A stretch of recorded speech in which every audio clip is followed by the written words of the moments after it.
যে অনেক মহিলা এসে বলবে, ভাবি আপা কি বলবো, আর আপনার ভাই এত কেয়ারিং, কি যে যত্ন করে আমারে, আমার দিক খুব খেয়াল রাখে, একটু সমস্যা হতে দেয় না, বাইরে গেলে একটু পর পর ফোন দিয়ে মেসেজ দিয়ে খবর নেয়, বুঝবেন যে সাক্ষাৎ শয়তান হাজির হয়ে গেছে।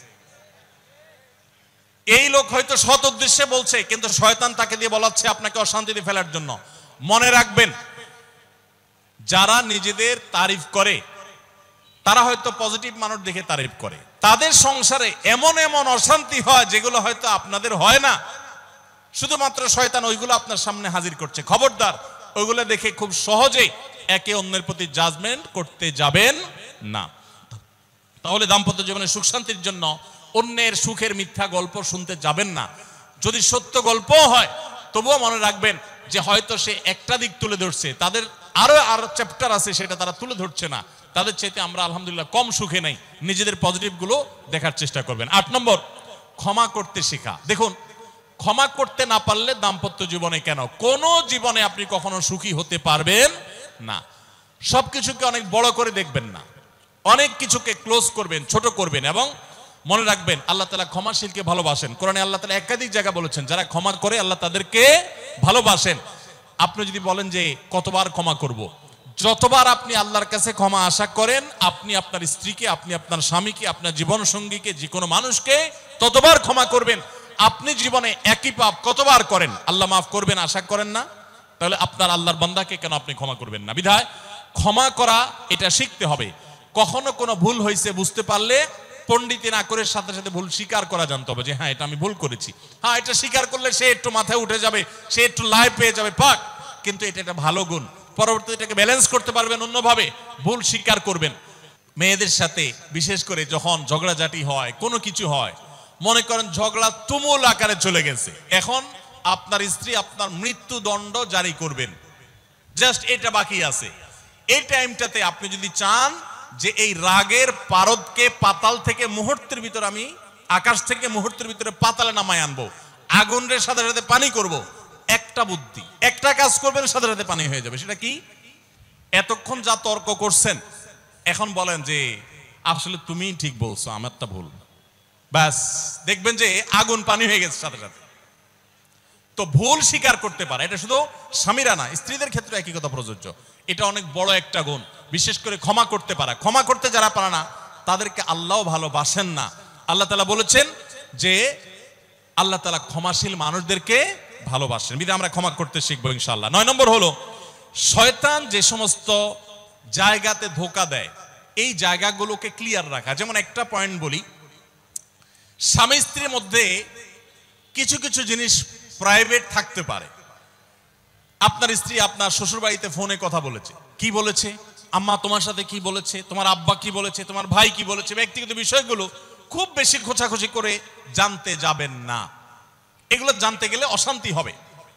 এবং অনেক সময় দেখা যেতে পারে কোনো কিছু দেখে আপনার সন্দেহ হয়েছে, তাহলে এটা পেটের ভিতর রাখবেন না।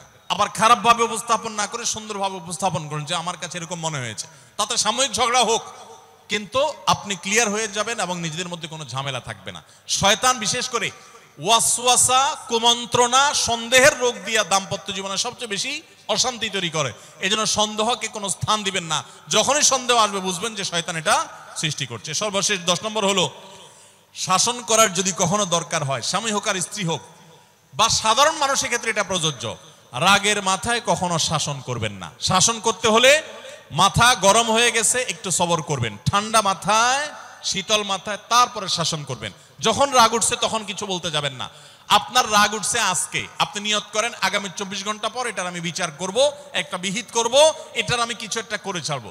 24 ঘন্টা টাইম নেন, ইনশাআল্লাহ আপনি নিশ্চিত থাকেন 24 ঘন্টা পর যদি আপনি এটা নিয়ে বসেন, তাহলে আপনার এই বসাটা অনেক বেশি হবে ন্যায়সঙ্গত। এটাতে কোনো প্রকার সীমালঙ্ঘন থাকবে না, রাগের চোটে অন্যায় আচরণ হবে না, জুলুম হবে না, বাড়াবাড়ি হবে না, যথাযথ শাসন হবে।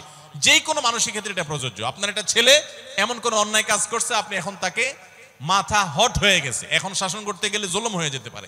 একটু সবর করেন, সময় নেন, দেখবেন রাগটা প্রশমিত হয়ে লেভেলে চলে আসছে। এরপর যদি শাসন করেন দেখবেন জুলুম হবে না। তো স্বামী স্ত্রী উভয়ের ক্ষেত্রে একই কথা প্রযোজ্য। ঝগড়া যখন করতে মন চায়, মেজাজ যখন গরম হয়, তখন না করে একটু পরে করেন। আমি সৌদি আরবে প্রবাসে যখন ছিলাম আমি দেখেছি অনেক বাংলাদেশি ভাইয়েরা, তখন নেটের এত বেশি প্রচলন ছিল না, তারা মোবাইলে একটার পর একটা কার্ড রিচার্জ করতো 50 রিয়াল 100 রিয়াল দিয়া। কেন? শুধুমাত্র বউয়ের সাথে ঝগড়া করার জন্য। কিসের জন্য?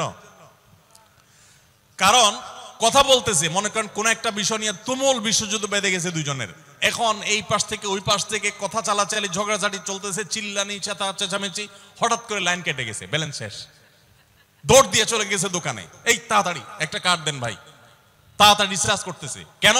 তাকে এখন কি করতে হবে? অসমাপ্ত ঝগড়ার সেকেন্ড ইনিংস শেষ করতে হবে।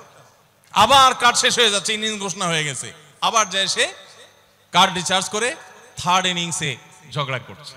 কত বড় বেকুব চিন্তা করে, কত বড় নির্বুদ্ধিতা।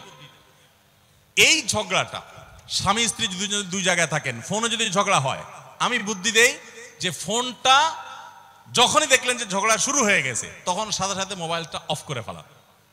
অফ করে 3 দিন মাত্র রাখেন, অন্য একটা নাম্বার বাটন ফোন দিয়ে আপাতত অফিসের কাজ কাম ছাড়েন, আর বউয়ের সাথে যোগাযোগের নাম্বারটা 3 দিনের জন্য বন্ধ রাখেন। 3 দিন পরে মোবাইলটা আস্তে করে ওপেন করেন। এবার নিয়তি করেন যে ঝগড়া এটাই হবে, বউরে বলবেন দেখো তোমার সাথে ঝগড়া এখানে এই পর্যন্ত থামতেছে, আমরা এখান থেকে আবার শুরু করবো ইনশাল্লাহ 3 দিন পর। 3 দিনের বিরতি দিচ্ছি, যুদ্ধবিরতি।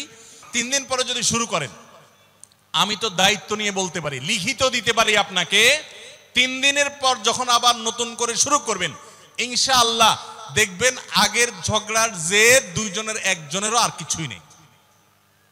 এখন বউরে যদি বলেন 3 দিন পরে ফোন দিয়া বলেন হ্যাঁ বলো তুমি জানি কি বলতেছিলা, দেখবেন যে আর কথা খুঁজে পায় না। আর আপনিও যদি বলেন যে হ্যাঁ আমি জানি কি বলতেছিলাম, দেখবেন এখন ঝগড়া করে জুত পাবেন না, গিয়ার একেবারে নরমালে চলে আসছে। এই জন্য ভাইরা, রাগ যখন হয় ওই টাইমটাতে ঝগড়াঝাটি করতে হয় না, তাহলে সেক্ষেত্রে দাম্পত্য জীবনে অশান্তি থেকে অনেকখানি বাঁচা যায়। যে ঠিক আছে আমরা ঝগড়া করব, এই বিষয়ে আমরা এখন কথা বলবো না, কালকে কথা বলবো, একটু অপেক্ষা করেন, উভয়ের জন্য সেখানে কল্যাণ থাকবে।